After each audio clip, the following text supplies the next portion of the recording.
衝撃の深海を考察します。はいどうもこんにちは、チャラです。今回ですね、日暮らしの泣く頃に卒第10話、たたやかし編その4の感想考察をやっていきたいと思います。いやー、今回もすんごい面白かったですね。いや、まさしく深海と呼べる出来でしたね。鳥肌立ちまくりですよ。いやー、もう語りたいことはいっぱいあるんですけど、とりあえず本編に行きましょうかね。はい、ということで、ネタバレを含む内容になりますので、ネタバレが嫌な方は、ここで動画をストップしてください。はい、それでは行きましょう。はい、それでは一つ目。大石の動き。ということで、今回ね、裏で暗躍していた大石が中心に、前半は描かれたということで、まずはね、村人の、嫌がらせを演出ということで、里子の家のね、周りに、生ゴミを捨てまくるというね、卑劣なことを警察官のね、大石がやるっていうね、ほんと汚い手は何でも使うみたいなね、そんな大石の悪いところが前面に出ているシーンだったんですけど、このことがきっかけでね、里子と鉄平は心を通わすんですけど、にしてもひどいですね。はい、で、児童相談所職員もね、言いくるめてしまうということで、この辺は大石の上手なところというかね、相手の心理状態をうまく読み取って、そうなるように、仕組んでいったっていうのが、この辺はもう全部、もう大石の、作戦通りという展開なんでしょうね。これで、警備がね、祭り当日の警備がしやすくなるし、今後のね、その里子と鉄平のことに関しても、児童相談所の、手は何も加わらないということで、児童相談所から警察に全面的にお任せしますというのが、ね、なりましたので、好きなようにできるということで。祭り当日ね、大石は、里子宅周辺を見張ると約束をしていましたけど、この約束に関しては、見張っているのは間違いないんですけど、何か大きな物音がしたり、悲鳴が聞こえたりとかあっても、すぐには助けに行かないのかなと。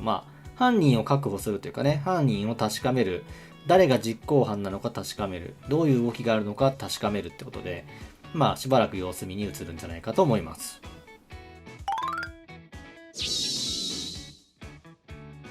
はい、それでは2つ目。さようなら鉄平。ということで。いや、ついに、鉄平がね、旅立ってしまいましたけども。いやー、今回も鉄平にはね、感動させられましたね。冒頭のシーンね、その生ゴミ巻かれて、怒りに震えてるシーンがあってね、正子が心配そうにね、見てるね、怒りに任しちゃダメだってね、言われてね、鉄平をね、村人に怒ってるんじゃないと、今までの、家族を傷つけていた自分が自分へ怒っていると。いやー、かっこいいっすね。いやちゃんと反省してね、自らをね、顧みて、心入れ替えるっていうのはなかなかね、すぐできることではありませんので、いやー、鉄平、なかなか見事だなと。はい、そこでそのことがね、里子にも伝わりまして、今までは、鉄平への気持ちをね、出さなかった里子なんですけど、今回は、やっぱさすがにね、ちょっと、鉄平のことをもう認めると。ということでもう、ね、抱き合ってるシーンがありましたけど、いやー、ここのシーンは本当感動しましたね。なんか、いやー、感慨深いですね。で、結局ね、睡眠薬を、もう、たらふく飲まされて、睡眠薬は多分、おそらく処方されていた睡眠薬だとは思うんですけど、いっぱい飲まされて、おそらくね、お茶もね、変な味したと思うんですよ。あんだけ睡眠薬が入ってたら、変な匂いだったりね。それでもね、多分、鉄平は、里子の入れてくれたお茶だから、もう、変な匂いがしようが、味がまずかろうが、文句一つ言わずにね、喜んで飲んだんでしょうね。その辺の裏側を考えるとほんとね、涙ちょちょぎれるというかね。で銃を向けられてね、里子っつって、まあ泣きながらね、言ってるシーンがあったんですけど、いやー、切ないっすね。まあなんか、でも自分的には、ちょっと里子自らが、鉄平に手を下しているっていうね、この銃でね、とは全然思ってなかったので、まあ、ないかなと思ってたんですけ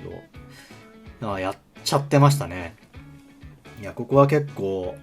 驚いたシーンでしたね。まあ、このことで、まあ、シャワーを浴びてるシーンについての回答が、まあ、ここで描かれたということで、まあ、着替えた件もですね、祭りに行く前に着替えたっていうのも、まあ、返り血を浴びまくっていたため、服も着替える必要があったし、シャワーを浴びる必要もあったと。まあ、これでまあ全部スッキリしたなっていう気はします。で、まあ、その後バットで、ボッコボコにしてたんですけど、これについては、なんでバットでボコボコにしたかは、ちょっとわかんないですね。その魔女人格が、相当、残虐非道な人格で、銃を撃つだけでは飽き足らず、まあ、ボコボコにしてやろうと思ってやったのか、なんか他に、大石の件ですね。大石が、確認する可能性が高いということで、村人が、みんなでボコボコにしたよと。まあみんなでというか、まあ村人がボコボコにしたよということで、銃が、決定打じゃないように見せかけたのかなっていう気は死んでもないかなっていう。で、まああのシーンは確かに、ちょっと違和感はね、ありましたね。圭一対鉄平のシーンは、圭一がバットを振り下ろして、その、血が飛び散るシーンがあったんですけど、すでに、大量に血のりがある上に、血がピピピっていう飛び散っている演出になっていましたので、なんか違和感はあったんですけど、まあ、今回のこの、最後にね描かれたシーンを見てからだと、あ、そういうことだったのかということですごい腑に落ちた感じだったですね。はい。いやーでもすごいシーンでしたね。まあ久々にまあすごい日暮らしを見たというか、そんな感想ですね。今は今ちょっと日暮らし見てすぐ撮ってるんですけど、もう興奮冷めやらぬというかね、いろんな思いがちょっと今ぐっちゃぐちゃになってて、考察という考察ができていないかもしれないんですけど、はい、そんな感じになります。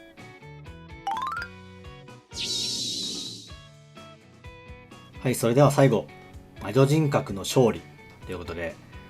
いやついに今回ね、魔女人格、里子のね、魔女の人格が、前面に現れて、里子 VS、魔女人格という戦いが行われたんですけど、いや今までね、その赤目の描写が散々ね、いろんなところに描写されていたんですけど、まあ、あの描写っていうのが、魔女人格が、まあ、生まれつつあるよっていうのを表していたと。で、まあ、主に、里子の人格がずっと表に出てて、でたまに、魔女人格がちらっと映ってたっていうことで、まあ、今回のね、その、鉄平を撃つ前に、魔女人格と里子がね、争うようなことをして、まあ、結局魔女人格が勝ったんですけど、まあ、なんでしょうね、その里子の人格が、まあ今までね、こ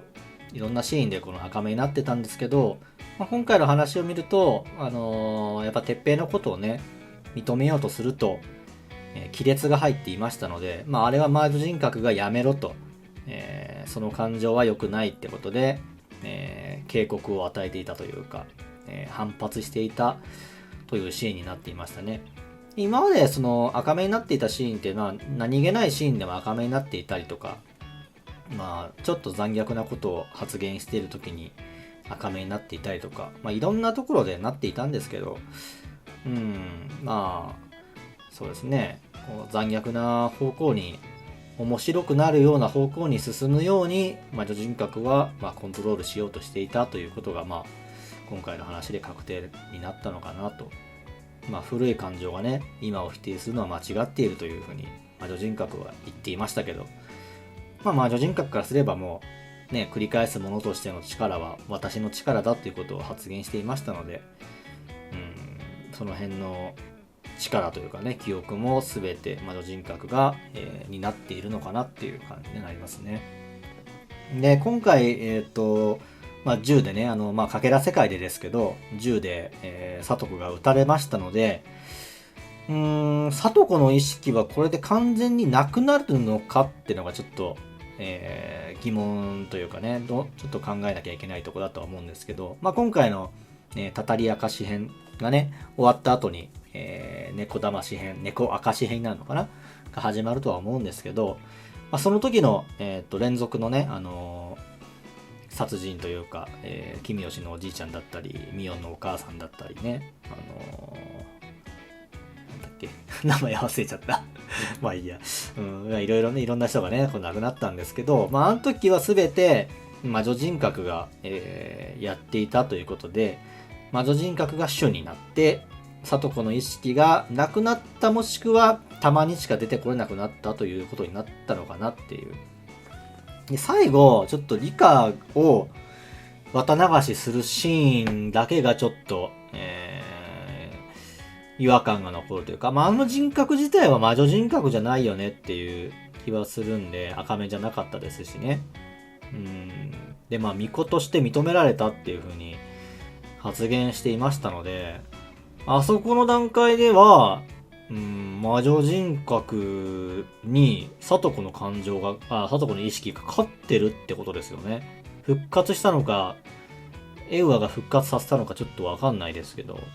なので流れ的には魔女人格はこの後収まるんですよね。で、